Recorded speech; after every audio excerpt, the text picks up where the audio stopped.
Okay, நான் நம்புறேன் Parthiban. Document உன்கிட்ட இப்ப இல்லைன்றதை நம்புறேன். Thank you sir, thank you very much. நான் எடுக்கல நீ போகாத என்ன நம்புறீங்களே, தேங்க்யூ சார். டாக்குமெண்ட் இப்போ உங்ககிட்ட இல்லைன்னு தானே சொன்னேன், நீ எடுக்கலன்னு சொல்லி.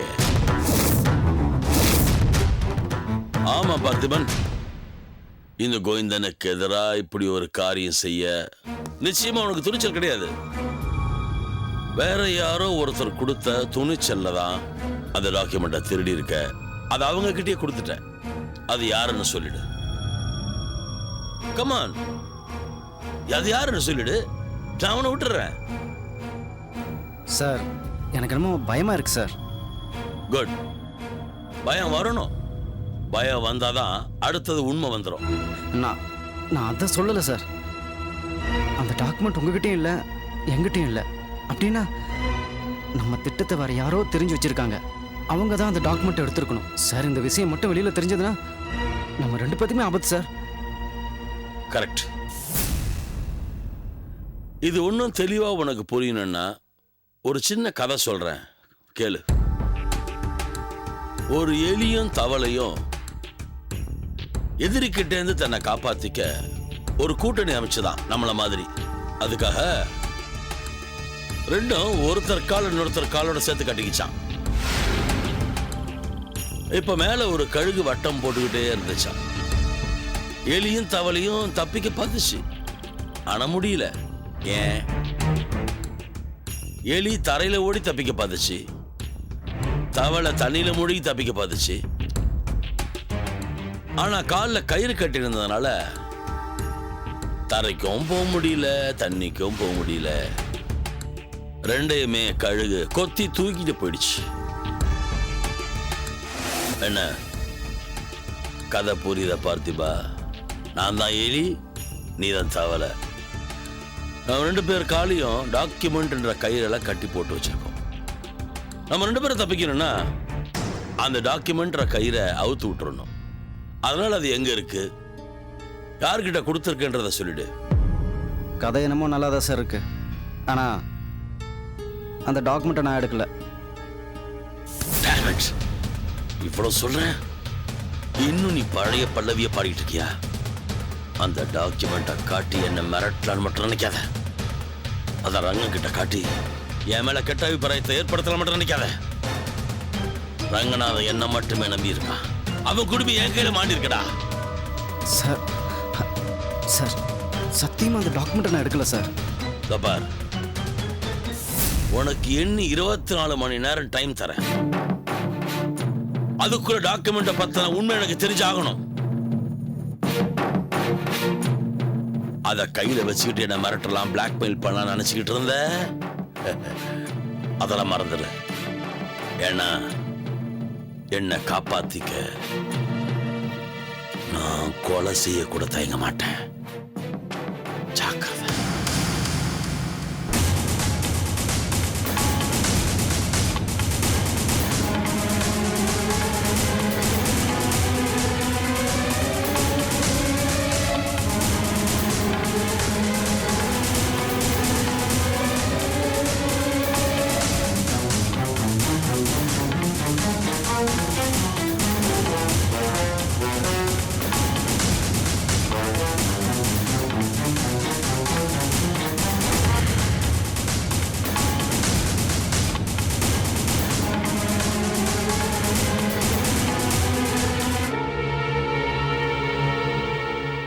என்ன பார்த்திபன், என்ன யோசிச்சுட்டு இருக்கீங்க?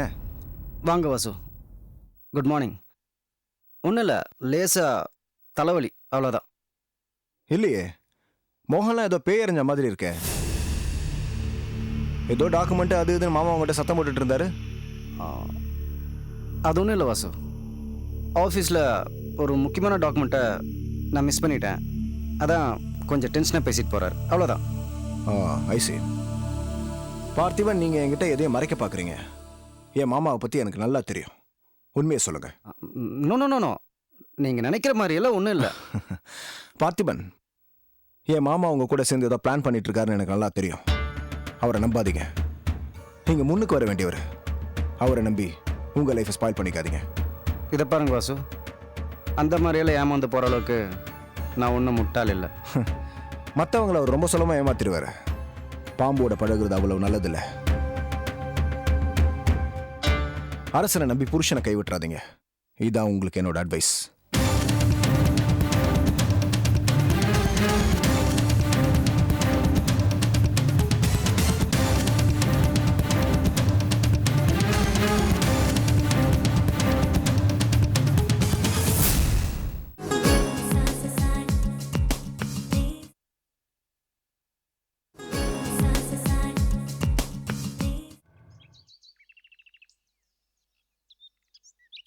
ஜானகிராமா, உனக்கு காப்பி எடுத்துட்டு நானே மாடி ஏறி வர வேண்டியிருக்கு. ஏதோ நானா இருந்ததுனால பரவாயில்ல. இதே மண்ணியா இருந்தா மூட்டு வலி, மாடிப்படி ஏற முடியாது. ஏண்டா பேப்பர் படிக்கிறது என்னத்துக்காக மொட்டை மாடியில உட்கார்ந்து படிக்கிற? கீழே ஹால்ல உட்கார்ந்து படிக்கப்படாதா? என்ன சித்தப்பா, கீழே இருந்து ஒரு வாரத்தை ஜானகின்னு கூப்பிட்டு நானே வந்திருக்க மாட்டேன். ஒரு தரமா ஜானகி ஜானகின்னு நான் கத்த எழுத்த வீட்டு ஜானகி, பக்கத்து வீட்டு ஜானகி எல்லாம் என்ன மாமான்னு வந்துட்டா நீ வரல. அதனால தான் காப்பி எடுத்து நானே மாடிக்கு வந்துட்டேன். நீங்க கூப்பிட்டதே என் காதுல விழல. உன் காதுல விழலைங்கிறதா எனக்கு நன்னாவே தெரியுறதே. அப்படி என்ன சீரியஸா படிச்சுட்டு இருக்க? இங்கிலீஷ் பேப்பரா? தமிழ் பேப்பர். தமிழ் பேப்பரா? ஏண்டா நீ மும்பையிலேயே பிறந்து வளர்ந்து அங்கேயே படிச்சவன், உனக்கு எப்படி தமிழ் படிக்க வரும்? ஏய், எனக்கு புரிஞ்சு போச்சு. சினிமா நடிகை படத்தை பார்த்து சொல்ல விடுற, கரெக்டா? என்னென்ன உங்களை மாதிரி நினைச்சலா? இப்ப படிக்கிறேன் கேளுங்க. சென்னையில் 2 புதிய மேம்பாலங்களை முதலமைச்சர் இன்று திறந்து வைத்தார். அடுத்தது, பட்டுக்கோட்டையில் பரபரப்பு, 5 தலையுடன் பிறந்த அதிசய ஆட்டுக்குட்டி. அடுத்தது, கனகம்மா சத்திரத்தில் கார் லாரி மோதி 3 பலி.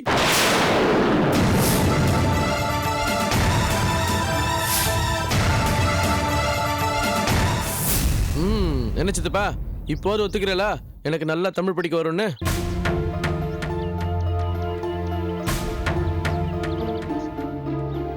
சித்தப்பா சித்தப்பா என்னாச்சு ஒரு மாதிரி ஆயிட்டேல்?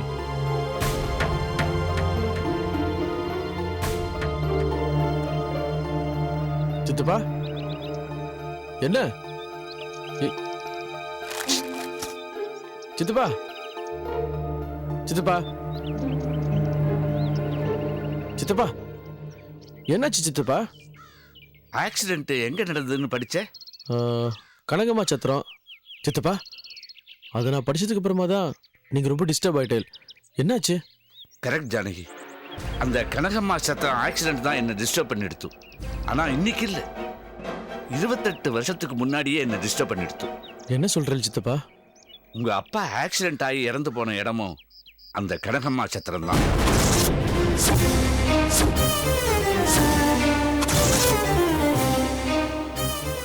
ஆமா ஜானகி, அந்த கனகம்மா சத்திரங்கிறது திருப்பதி போற வழியில இருக்கு. சாதாரணமாவே அங்க நிறைய ஆக்சிடென்ட் ஆகும். உங்க அப்பா ஃபேமிலியோட அங்க சுவாமி தரிசனத்துக்கு போகும்போது தான் அந்த ஆக்சிடென்ட் ஆயிடுச்சு. பக்கத்துல இருந்த ஒரு கவர்மெண்ட் ஆஸ்பத்திரிக்கு தான் உங்க அப்பாவை தூக்கிட்டு போயிருக்கான். பாவம், அவரை காப்பாற்ற முடியல. சித்தப்பா, அப்பா ஃபேமிலியோட கார்ல போனான்னு சொன்னேன்.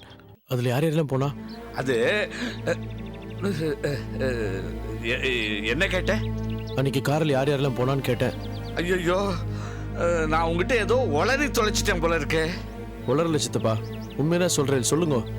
இல்லடா ஜானகி, கொஞ்ச நாளாவே எனக்கு இந்த தவள தோஷம். அதனாலேயே யாருகிட்டயாவது எதையாவது தேவையில்லாம உளறிடுறேன். சித்தப்பா, சும்மா தவளை தோஷம் ஜலதோஷம் சொல்லி என்கிட்ட கதை விடாதீங்க, உண்மையை சொல்லுங்க.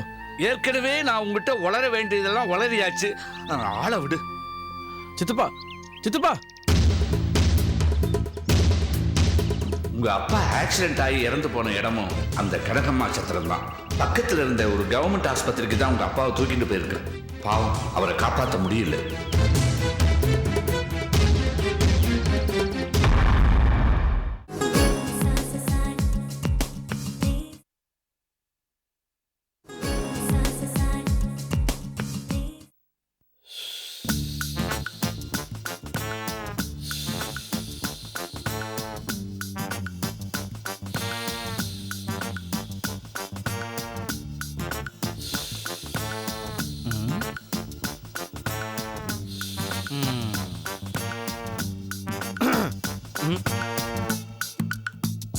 என்னையா?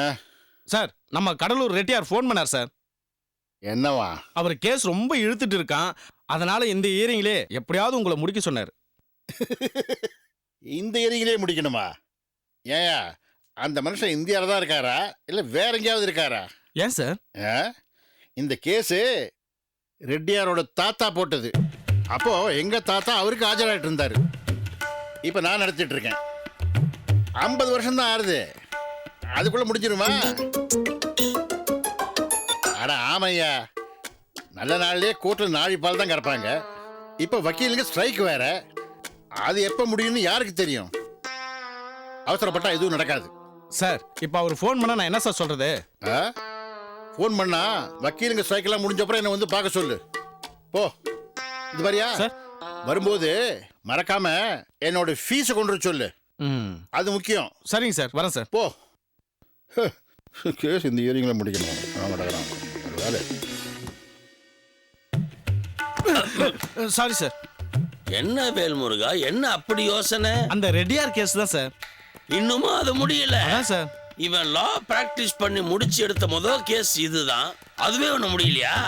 கிழிஞ்சது போ. இவகிட்ட வந்து எந்த கேஸ் தான் முடிஞ்சிருக்கு? உனக்கும் வயசாகி போய் பரலோகம் சேர்ந்துருவ. அப்போ கூட இந்த கேஸ் முடியாது. போ போ.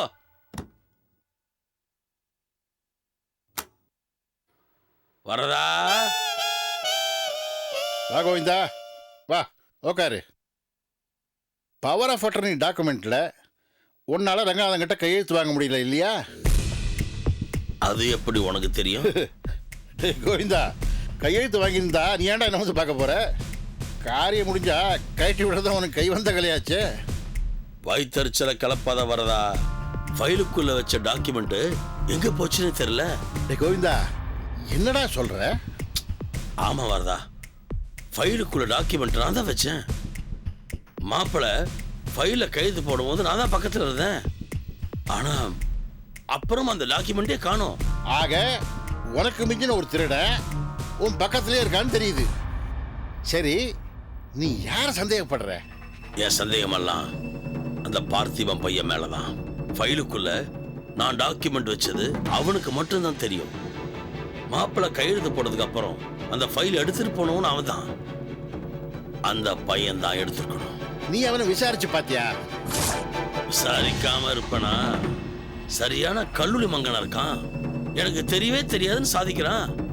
இருக்கட்டும் இருக்கட்டும், அவனை வேலையை விட்டு துரத்துறேன். நடு தெருவில் நின்னாதான் அவனுக்கு புத்தி வரும். டேய் கோவிந்தா, ஆத்திரக்காரனுக்கு புத்தி மட்டுங்கிறது உன் விஷயத்துல 100% கரெக்டா இருக்குடா. என்னடா சொல்ற? என்னடா டாக்குமெண்ட் அவன்கிட்ட இருக்குல்ல? ஆமா.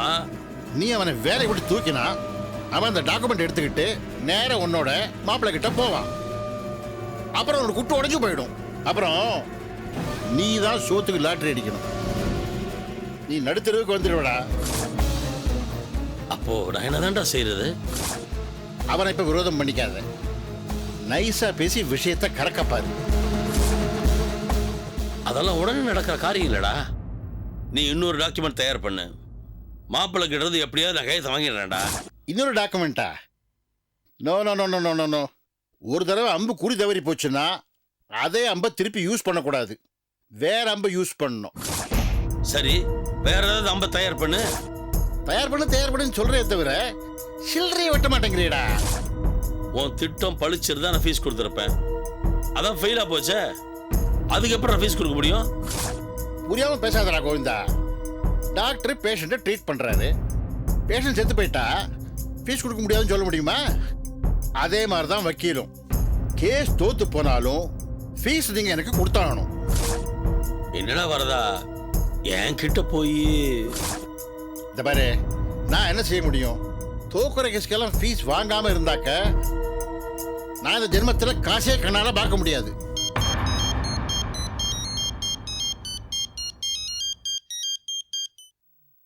ஹலோ சார், நான் ரங்கநாதன் பேசுறேன்.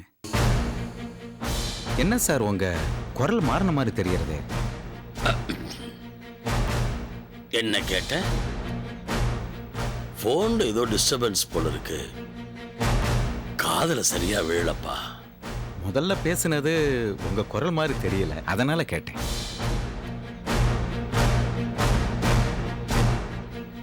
அதுவா, இன்னைக்கு என்னமோ தெரியல, ஏகப்பட்ட கூட்டம். நீ ஃபோன் பண்ணும்போது பக்கத்துல இருந்தவர் எடுத்து பேசியிருக்காரு. நீ முதல்ல கேட்டது அவர் குரல் தான். அப்படியா? உங்களுக்கு உடம்பு சரியில்லையோன்னு நான் பயந்து போயிட்டேன் சார். என் உடம்புக்கு என்னப்பா, அது நல்லா தான் இருக்கு. ஆமா, நீ எதுக்கு இப்ப ஃபோன் பண்ண? சார், எனக்கு மனசே சரியில்லை. நான் உங்களை உடனே பார்க்கணுமே. அது இப்ப முடியவே முடியாதுப்பா. நான் வேற ஒரு முக்கியமான விஷயமா ஒருத்தர் பேசிக்கிட்டு இருக்கேன். சார், நீங்க எங்க இருக்கீங்கன்னு சொல்லுங்க, நான் அங்க வந்து பார்க்கறேன். ஐயோ, நீ இங்கெல்லாம் வரக்கூடாது, வரவும் வேணாம். அப்படி அவசரம்னா என்ன பிரச்சனை சொல்லு. சார், என்னை சுத்தி இருக்கிறவங்க, எனக்கு நெருங்கினவங்க எல்லாருமா சேர்ந்து என்ன கவுக்க பார்க்கறாங்க சார். எனக்கு நிம்மதியே போயிடுது சார். என்ன செய்யறதுன்னு புரியல சார். அது உன் கர்மா பலன்பா. அதை நீ அனுபவிச்சுதான் ஆகணும். தடுக்கவே முடியாது. சார், இதுக்கு பரிகாரமே கிடையாதா? ஏன் இல்லாம? நீ ரொம்ப காலமா தேடிக்கிட்டு இருக்கிய ஒண்ணு, அதை கண்டுபிடிச்சிட்டா உன் குறையெல்லாம் செய்து போயிடும். சரி சார், நான் உங்களை எப்ப பார்க்கலாம்? நானே ஃபோன் பண்ணி சொல்றேன். அது வரைக்கும் நீ என்னை பார்க்கவும் வேணாம், எனக்கு ஃபோன் பண்ணவும் வேணாம். சரி சார். யாரடா ஃபோன்ல? அது வந்து ஒரு ஃப்ரெண்டு. உனக்கு அவனை தெரியாது. அவனுக்கு என்ன பிரச்சனையா? எல்லாம் பண பிரச்சனை தான். இருந்த சொத்தையெல்லாம் கூடி கூத்து ரேஸுன்னு எல்லாத்தையும் விட்டுட்டான். இப்போ 1000 கொடு 2000 கொடுன்னு என் பிராணனை வாங்குறான். ஓ, உங்ககிட்ட பணம் கேட்க வந்திருக்கானா? டேய், அவன் சொத்தை மட்டும் அழிக்கலடா, புத்தியும் சேர்த்து அழிச்சிருக்கான். அவனுக்கு மட்டும் புத்தி இருந்தா உங்ககிட்ட வந்து பணம் கேட்பானா? கோவிந்தா, நீ பயங்கர கில்லாடிடா. சாமியார் மாதிரி அப்படியே பேசி நல்லா சமாளிச்சிட்டிய.